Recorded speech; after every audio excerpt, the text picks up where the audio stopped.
presidente Marcelo Santos fez um balanço das atividades da Assembleia Legislativa neste primeiro semestre. Entre os assuntos abordados estiveram os projetos aprovados pela Casa, os avanços na modernização do Palácio Domingos Martins e o anúncio de novo concurso público para servidores.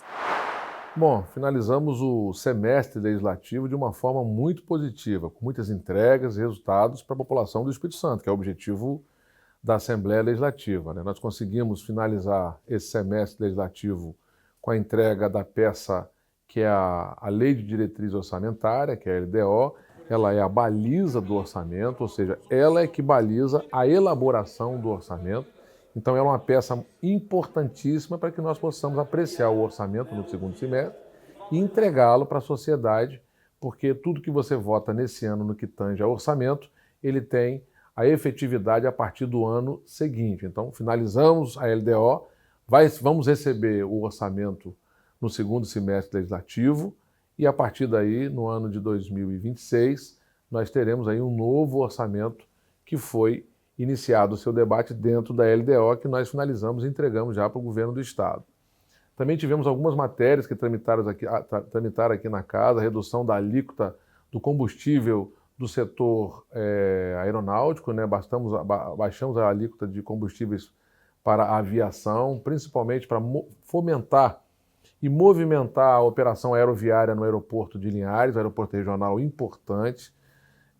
Faz com que nós possamos atender uma outra parte do estado, uma vez que o nosso aeroporto principal fica aqui na Grande Vitória. Temos um outro aeroporto que é municipal lá na cidade de Cachoeiro, também está em obras, mas esse aeroporto na cidade de Linhares, ele teve uma operação primeira do que o aeroporto de Cachoeiro. Então nós reduzimos a alíquota do combustível aeronáutico, né, da aviação, para justamente fomentar o transporte aéreo aqui no Espírito Santo de passageiros. Também aprovamos a autorização para que o governo pudesse contratar um crédito de 60 milhões de dólares, quase 400 milhões de reais. A oscilação do dólar é que vai balizar no dia da efetivação desse contrato, para que nós possamos fazer melhoria na nossa malha rodoviária estadual das cidades que integram a região alcançada pela Sudene, né? Então, esse é um trabalho muito importante, porque atende a maioria das cidades na região noroeste do Espírito Santo, que careciam de um investimento melhor nessa malha rodoviária do Estado, rodovias estaduais. Nós temos um programa muito legal que é de requalificação da nossa malha rodoviária estadual em todo o Espírito Santo, porque nós entendemos, essa não é só uma visão do governo, uma visão da Assembleia Legislativa, que nenhum município, nenhum estado, nenhuma nação prospera se não tiver uma infraestrutura que possa garantir o escoamento de sua produção, o transporte de cargas e mercadorias, seja ela que vai embarcar numa aeronave, num navio, ou recepcioná-la também de outros modais de transporte, como ferroviário, né, o aeroviário, no caso do transporte de aeronave, de muitas mercadorias que chegam aqui também. Então, nós estamos fomentando e investindo muito em infraestrutura. Somos o Estado que mais investe em infraestrutura, mais do que o governo federal, mais do que o Estado de São Paulo.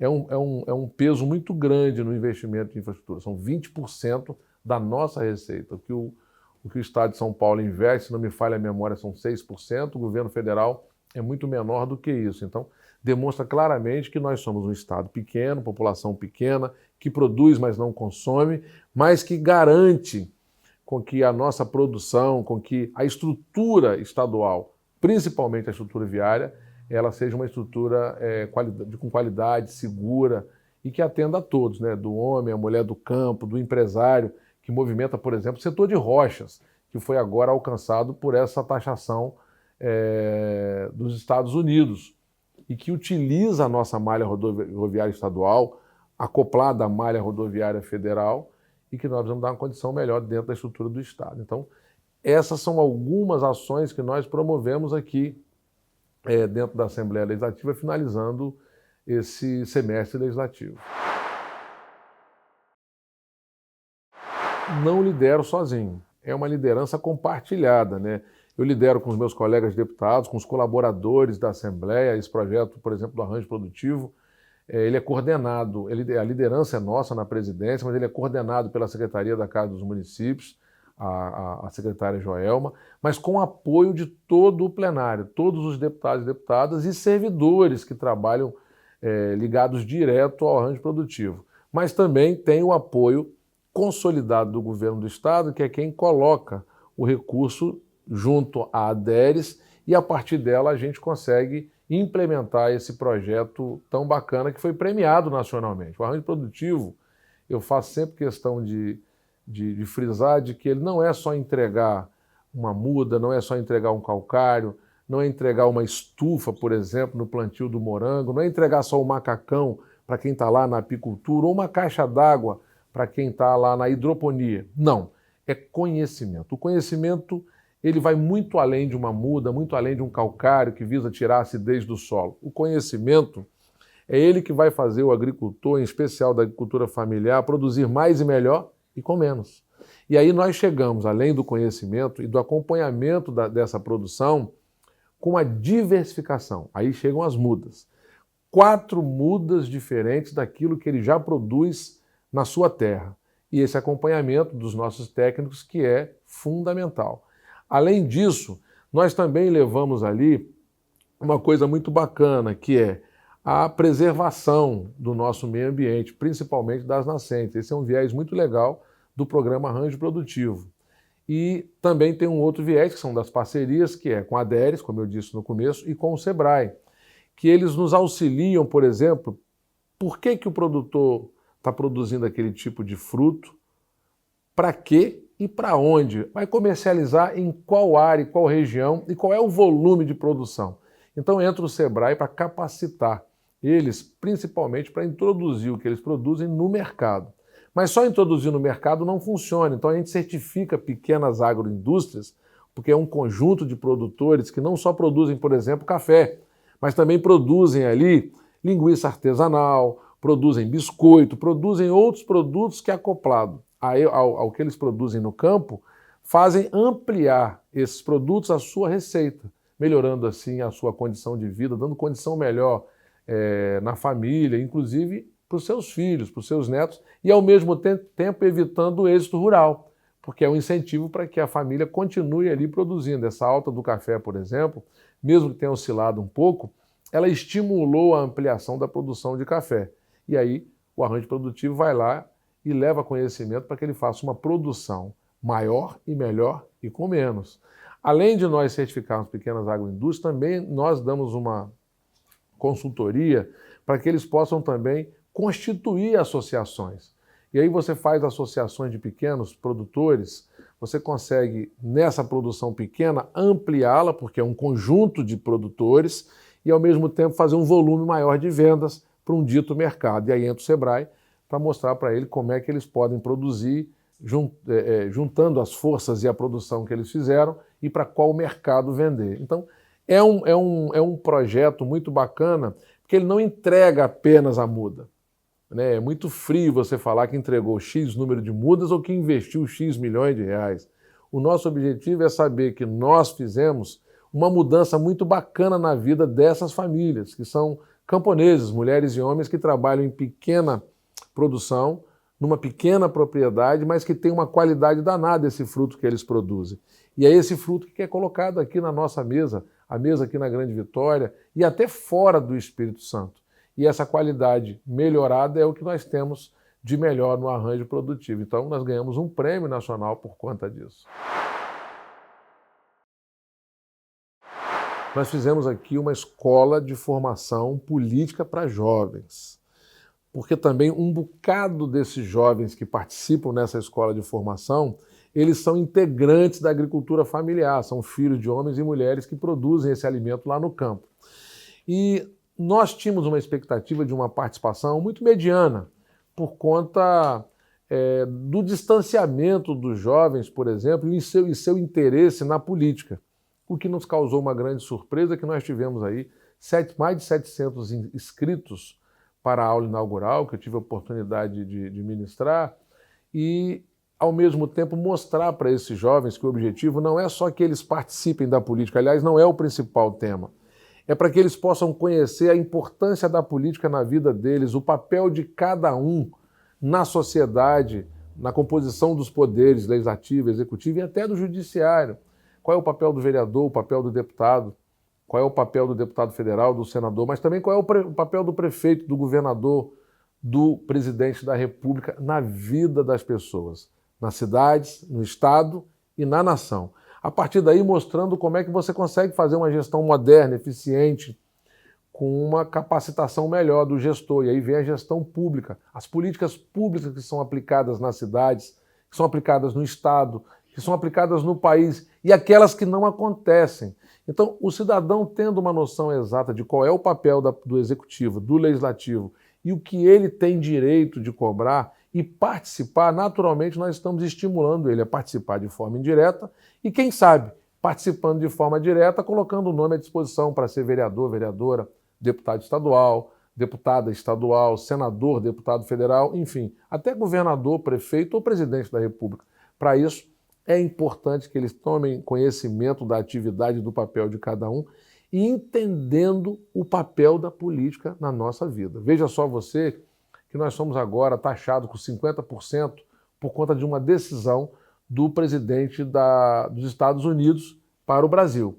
Isso é política. Por mais que equivocada foi a decisão, saiu do campo político e foi para um viés ideológico, o que prejudica o Brasil pra caramba, e foi um erro, mas discutindo na política, nós podemos encontrar um caminho que vise diminuir esse impacto se caso se efetivar essa taxação. Então, eles tendo conhecimento disso, naturalmente eles vão poder emitir uma opinião com mais firmeza e consciência e também votar melhor, porque tendo a noção do papel de cada um, eles vão escolher melhor o seu vereador, o seu representante no município, o seu representante no estado, o seu representante no Brasil. É o respeito ao dinheiro público, né? Até porque isso é um patrimônio público. A Assembleia não é dos deputados, a Assembleia não é do presidente, a Assembleia não é dos servidores do Poder Legislativo. A Assembleia é um patrimônio público. Por ser patrimônio público, ele é do Estado, é do contribuinte. Então nós temos que respeitar esse patrimônio público e fazer as manutenções devidas, o que não aconteceu.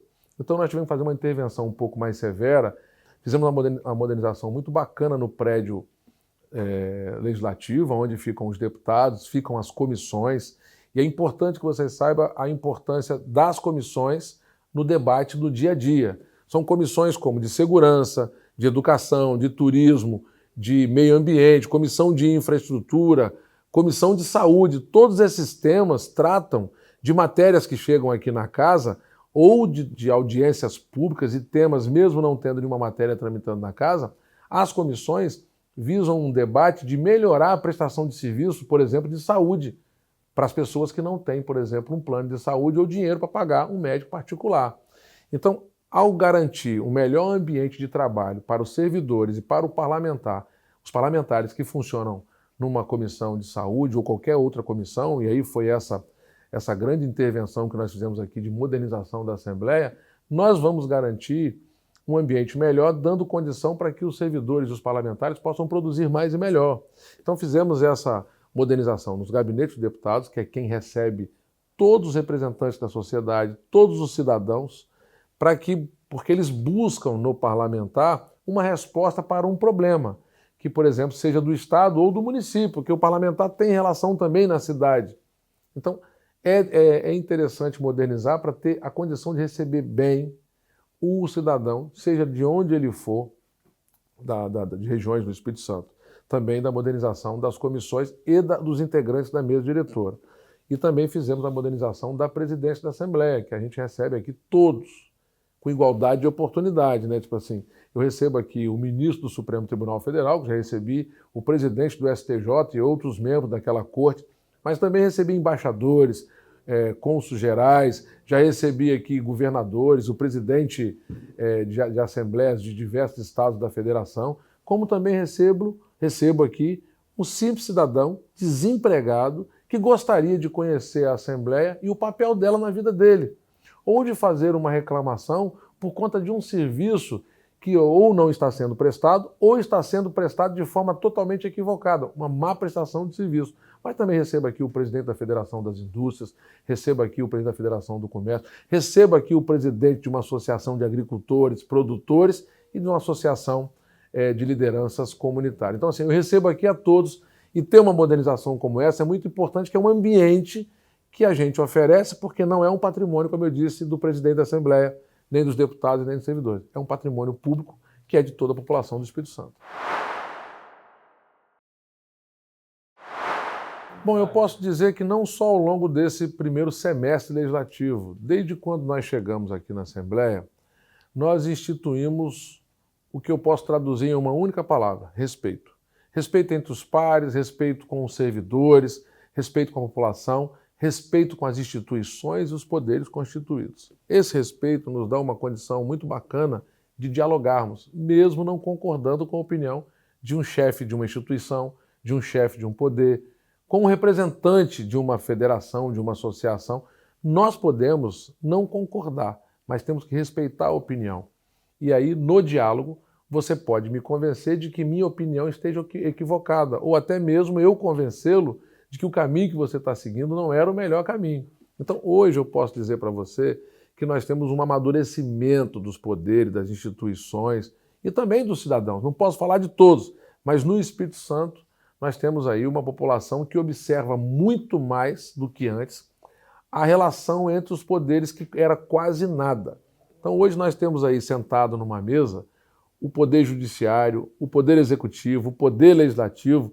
Nós temos também numa mesma mesa o Ministério Público, o Tribunal de Contas, a Defensoria, o Ministério Público de Contas do Tribunal de Contas, sentados numa mesa, dialogando, por exemplo, a composição da peça orçamentária, porque pode não estar ali contemplando alguma ação que um dito poder ou uma instituição gostaria de fazer. E nós dialogamos, como eu disse, para encontrar uma solução mínima e ideal para que seja contemplado esse poder. Então, esse diálogo permanente é muito importante. Você vê que nós não temos esse diálogo permanente e nem respeitoso, na maioria das vezes, na composição de esfera de poder nacional. Você tem aí uma chefia do Executivo, do Judiciário e do Legislativo que às vezes não se respeitam e não tem uma harmonia. E quem é que paga essa conta? A nação brasileira. Quem paga essa conta sou eu, sou você, somos todos nós. Então é importante manter o diálogo. O diálogo permanente faz com que você possa encontrar um caminho possível que vise não só melhorar a relação institucional, mas que vise melhorar a prestação de serviço, no caso do Poder Executivo, que é quem executa as políticas públicas, que promove os investimentos, que distribui a receita de que arrecada, que ele é o maior arrecadador, para os estados e para os municípios e, naturalmente, para os poderes constituídos. Quando não há esse diálogo, você vê essa confusão danada que tem no Congresso Nacional, no Supremo Tribunal Federal, no próprio governo federal. E isso não é benéfico para a população. Aliás, isso gera um malefício danado, muito grande. Diferente deles, nós damos um exemplo de que nós somos autônomos, nós somos independentes, mas a harmonia, ela trabalha na mesma régua. E esse é o comportamento que eu tenho enquanto chefe de um poder, mas também é o mesmo comportamento que tem os meus colegas, mulheres e homens, que integram a Assembleia Legislativa, o que não é diferente também dos nossos servidores. Eu sou muito feliz com a relação que eu tenho com os nossos colaboradores, sejam eles efetivos, né, os concursados, sejam eles comissionados, sejam eles contratados por empresas terceirizadas que prestam serviço na Assembleia, e os nossos estagiários. Há uma relação diferente do que era antes, porque o líder da casa respeita os servidores como ele respeita os deputados e quer que seja esse servidor respeitado por todos os deputados. Ao mesmo tempo, os servidores também respeitam a todos que vêm aqui procurar a Assembleia para responder numa velocidade maior uma demanda que eles têm em qualquer cidade, em qualquer rua, em qualquer avenida, em qualquer bairro, que é a missão do parlamentar, fazer um elo importante e unindo o sonho das pessoas e transformando em realidade quando você leva lá um recurso ou transfere um recurso para uma prefeitura para que ela possa fazer obras, por exemplo, de infraestrutura. Então, isso significa respeito. Então, essa relação institucional que nós temos hoje, com todas as esferas de poder e com todas as instituições, não é diferente da relação e o respeito que nós temos com a comunidade capixaba. O objetivo é uma produção legislativa nos municípios melhor, mais qualificada, dando total condição para que o Executivo, que é a Prefeitura, e o Legislativo, que é a Câmara no município, possam, mesmo não concordando com a opinião um do outro, tenham respeito, mas tenham ali uma manifestação qualificada, né? O que nós estamos fazendo? Através de um material, um ativo importante que nós adquirimos da editora Fórum, eu só adquiri ele porque, além de ser muito atualizado, é um dos melhores do Brasil, a condição de eu poder compartilhá-lo com as câmaras municipais, 78 câmaras municipais, para que nós possamos subsidiar, por exemplo, uma comissão de educação com um parecer totalmente atualizado e técnico, para que nós possamos fortalecer o parecer do Procurador-Geral da Câmara numa manifestação interna ou na recepção de uma matéria que vem do Executivo, e ele possa estar preparado totalmente com informação de um ativo jurídico atualizado. Ao mesmo tempo também balizar os nossos vereadores na apreciação de matérias e na apresentação de propostas através de projetos de lei. Então o objetivo é qualificar para que as câmaras possam produzir mais e melhor com um conteúdo totalmente qualificado. Nós fizemos aqui uma coisa muito legal, que foi eliminar do nosso arcabouço jurídico o que eu chamo de lixo legislativo. Aquilo que não produz nenhum resultado para a sociedade. Muitas leis obsoletas, inconstitucionais, leis em desuso, mas que elas estavam no arcabouço jurídico. Nós eliminamos num projeto que eu liderei, ainda vice-presidente da Assembleia, chamado Revisa ALIS. Foi revisão de normas que estavam prejudicando a sociedade ou que sequer tinham a sua eficácia, que era o objeto principal de quem apresentou essa legislação. Então eliminamos do arcabouço jurídico mais de 10 mil normas obsoletas, em desuso e inconstitucionais. Isso garantiu com que o Espírito Santo fosse um dos estados com a maior segurança jurídica do Estado brasileiro. E isso pode ser feito, por exemplo, numa Câmara. Para tal, ela precisa ter um ativo jurídico atualizado para que eles possam acompanhar e se modernizar ainda mais e, quem sabe, eliminar do arcabouço jurídico no município um bocado de norma inconstitucional, em desuso e obsoleta. Bom, para mim, eu posso dizer que é mais qualificação para a prestação de serviço do Poder Legislativo, né? Nós temos uma demanda aqui de servidores, então esse concurso chega numa boa hora, gerou uma expectativa muito grande para muita gente, principalmente para mim, porque você ter aí analistas, consultores e policiais legislativos trabalhando aqui, integrando o serviço público legislativo, para mim é muito importante. Mas eu preciso dizer que nós, para realizar esse concurso, fizemos um levantamento em diversas assembleias brasileiras e no Congresso Nacional. O Congresso Nacional aplica um modelo de concurso muito bacana, que é a baliza do concurso que nós vamos aplicar agora. Acredito que até outubro nós já estaremos aplicando as provas para que você que está me assistindo, que tem interesse em ser servidor público estadual do Poder Legislativo, comece a estudar, porque não é apenas a sua formação acadêmica que vai ter o maior peso, é a sua experiência. A experiência vai ter um peso muito grande, por mais que o acadêmico também, a sua formação, porque nós precisamos ter aqui uma condição de, junto com os demais consultores, analistas e policiais legislativos, aí eu vou entrar agora no mérito de uma pasta importante. Nas comissões, por exemplo, permanentes, saúde e educação, uma matéria que chegou aqui na área de educação. Então eu vou precisar ter alguém que tem uma qualificação na área de educação, e não precisa necessariamente ser um professor, ele pode ter uma experiência na área educacional, tendo uma outra formação, como por exemplo a administração. E ele subsidiar o parlamentar, presidente, e o relator de uma matéria que trata de educação, e ao mesmo tempo, além de subsidiá-lo com um parecer, ele também pode subsidiá-lo com um discurso, um pronunciamento e com um artigo, compartilhando com a sociedade a opinião dele enquanto relator, para convencimento, por exemplo, dos seus pares. Então, se preparem para estudar, porque nós teremos aqui analista legislativo e consultor legislativo que tem formação superior. Então, para você se inscrever, tem que ter a formação superior para esses dois cargos que nós vamos colocar a disponibilidade dele de 20 vagas, né, de nível superior. E de nível fundamental, nós temos 15 vagas, que é a Polícia Legislativa. A polícia que nós instituímos recentemente, Nós mudamos a nomenclatura de um cargo que já tinha uma atividade muito similar de Polícia Legislativa, e eles se enquadraram agora a modelagem de Polícia Legislativa, e nós estamos abrindo o concurso para 15 vagas. O que vale aqui na Assembleia Legislativa, como estímulo para você que tem interesse em participar desse concurso, além do salário, são os atrativos que nós temos, como plano de saúde, ticket de alimentação e, inclusive, o ressarcimento para quem tem filhos até 6 anos, que nós cobrimos num valor para creche. Então estudem, isso está disponibilizado no site da Assembleia, no Instagram da Assembleia e no meu próprio Instagram. Com certeza, nós estamos trabalhando aqui com a nossa comunicação da Assembleia, cada vez mais colocando para elas qual é o papel do Legislativo e o que esse Legislativo faz para melhorar a vida das pessoas. Então o objetivo nosso é fazer com que as pessoas conheçam o papel do Legislativo e nos procurem mais, e nós estaremos à disposição. Eu faço o inverso, enquanto presidente da Assembleia. Eu faço questão de estar sempre indo ao encontro das pessoas, das comunidades, da cidade, dos setores, colocando a Assembleia Legislativa à disposição. Mas eu não consigo fazer isso com todo mundo.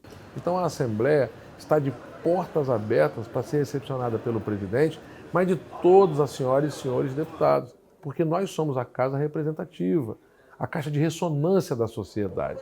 E essas campanhas que estão sendo preparadas para o segundo semestre, pela comunicação social da Assembleia, é para justamente divulgar o resultado desse trabalho que em parceria com o governo do Estado a gente faz, que é benéfico para a sociedade. Não existe um prego nesse Estado que foi colocado com dinheiro público e não passou primeiramente por essa casa que eu lidero, ao lado dos meus colegas deputados, autorizando o governo do Estado a fazer investimentos de infraestrutura, construção do Hospital Geral de Cariacica, essa ciclovia na Terceira Ponte, Avenida das Paneleiras e tantas outras obras importantes no Estado do Espírito Santo que tem a digital e a participação de todos os deputados. Então nós queremos mostrar que esse é o papel da Assembleia e que o cidadão pode participar nas decisões que nós vamos tomar, como eu disse, no orçamento. Quando você participa, por exemplo, no debate das audiências públicas que a Assembleia faz ou que o governo do Estado faz, você está colaborando para que nós possamos aprimorar ainda mais o investimento e aonde investir esse recurso, que não é meu, que não é do governador, é do cidadão que paga imposto. Então o objetivo nosso é mostrar que nós temos um respeito muito grande para a sociedade e esse respeito é prestando contas através de uma programação, de uma campanha publicitária, colocando para eles o que nós fizemos sintonizados com a sociedade. Mas queremos estar muito mais sintonizados, por isso que nós temos nos colocado sempre mais próximo da sociedade. Não, na verdade nós estamos trabalhando um bocado para cada vez mais melhorar a condição de trabalho dos servidores. Você não pode ficar trabalhando num ambiente que você não se sinta bem. Tem que trabalhar num ambiente que você se sinta bem, que as pessoas se respeitem e que nós temos uma responsabilidade, como você mesmo disse, de modernizar e garantir a manutenção do patrimônio público, né? Então o servidor da Assembleia Legislativa hoje tem o respeito do presidente, de todos os deputados, e tudo aquilo que eu puder fazer para melhorar a infraestrutura interna da Assembleia, garantindo uma condição melhor e um ambiente legal de trabalho, um ambiente salubre e não insalubre, como eu encontrei em alguns momentos aqui, em alguns setores, naturalmente tem essa vontade de fazer e ver feito do presidente da Assembleia. Mas isso por si só não vai fazer com que eu resolva todos os problemas. É um trabalho, é um estudo com muita responsabilidade, porque qualquer ação que eu tomar aqui depende do dinheiro público. E o dinheiro público é algo que nós temos que ter essa responsabilidade que eu acabei de falar agora. Mas o servidor, por exemplo, da Assembleia pode ter toda a segurança de que dentro da medida possível nós estaremos trabalhando para melhorar a condição de trabalho e condição salarial que eles tanto merecem e têm o meu respeito. Bom, no segundo semestre nós teremos o maior projeto de lei que tramita numa casa, que é a peça orçamentária. É nela que o cidadão pode ter certeza que está previsto ali os investimentos em todas as áreas. É o maior volume de recursos que a gente aprova, fruto da arrecadação do Estado, mas também dos repasses que são feitos. Então, esse orçamento, que os deputados, e compete somente aos deputados, mulheres e homens do Parlamento Estadual, a avaliarem, emendarem, corrigirem, rechaçarem. E aí o nosso objetivo único é, ao lado do povo do Espírito Santo, com o objetivo de melhorar ainda mais os investimentos públicos nas cidades e a prestação de serviços que o Estado pode oferecer, como a construção de uma rodovia, a reabilitação de uma rodovia já existente com um piso totalmente precário, a construção de uma nova unidade de saúde, ou a transferência voluntária, que significa transferir recurso para uma prefeitura para que ela possa, por exemplo, fazer o recapeamento de uma via que corta a principal avenida do bairro, ou construir uma nova avenida que não existia ou existiu tempos atrás e hoje totalmente precária, o Estado pode transferir. Então, é essa peça orçamentária que vai chegar possivelmente no final do mês de outubro, início de novembro, e que nós votaremos ela no mês de dezembro, contemplando assim investimento na saúde, na educação, na segurança. E quando eu falo contemplando investimento, você entende o seguinte: vamos lá na área de segurança pública. Dinheiro para que o Estado possa fazer concurso público para policiais, militares, civis e penais. Dinheiro para que o Estado possa, por exemplo, adquirir novos veículos das viaturas da Polícia Civil e da Polícia Militar. Equipamentos tecnológicos para que a Polícia Judiciária, ou seja, para que a Polícia Civil, possa investigar e elucidar crimes. Então, tudo isso vai estar previsto nessa peça orçamentária. Na saúde, para a contratação de médicos através de empresas terceirizadas, para a construção do Hospital Geral de Cariacica, para transferir dinheiro para que as prefeituras possam construir unidades básicas de saúde e pronto atendimentos. Na área de educação, para que nós possamos contratar mais servidores na área de educação, para que nós possamos ampliar a unidade de ensino, seja na competência do Estado ou na competência do município, para que nós possamos melhorar a área de turismo, colocando ali sinalização vertical, horizontal, ou seja, sinalizando as vias, seja num pavimento, ou colocando placas indicativas que aquilo ali é um monumento histórico, que aquilo ali é o Parque do Caparaó. Enfim, tudo isso vai estar previsto nessa peça orçamentária, que quando o governo manda para a Assembleia, somente a Assembleia pode votar, aprovar ou rechaçar. E por isso que nós temos essa visita constante nas cidades, porque são essas visitas que a gente conversa com o prefeito, com a prefeita, com os vereadores, com as lideranças comunitárias, a associação de moradores, de moradores, a associação de agricultores, a associação de empresas, porque nessa peça orçamentária tem muito investimento. E esses investimentos eles vão ser votados agora no segundo semestre desse ano de 2025, com os efeitos e a sua prática para o exercício 2026. Então, esse projeto de lei é o maior projeto de lei que a gente avalia e votamos no plenário. Para vocês terem uma ideia, no ano passado, no ano de 2024, nós votamos o orçamento que está sendo aplicado, tudo que está sendo feito pelo governo do Estado, que ele faz ou que ele transfere para o município, foi votado em 2024. Esse orçamento que eu pautei, que meus colegas votaram e que nós devolvemos para o governo autorizando a ele fazer esse bocado de investimento que ele faz nas 78 cidades capixabas e ele por si só executa, foi da ordem de 30 bilhões de reais. 30 bilhões de reais. É uma responsabilidade muito grande. Por isso que eu chamo a atenção do cidadão, para que ele possa conhecer mais e melhor o papel e a atividade parlamentar e como isso impacta na vida das pessoas. Uma peça como essa, um parlamentar, pode tirar, por exemplo, através de uma emenda, e se o plenário aprovar, investimentos na área de saúde. Talvez esteja previsto lá 1 bilhão de investimento na área de saúde, ele pode cortar e deixar só 500 milhões e colocar os outros 500, por exemplo, na área de segurança pública. É isso que a sociedade quer? Então, por isso que a gente ouve a sociedade durante o ano inteiro, para quando chegar no final do ano, quando essa peça orçamentária chega, com esse sentimento apurado que nós temos, a gente vota a peça orçamentária ou a gente corrige ela, dizendo o seguinte: olha, tem muito mais dinheiro aqui no turismo, nós vamos colocar um bocado desse dinheiro do turismo, tirar ele e botar na educação.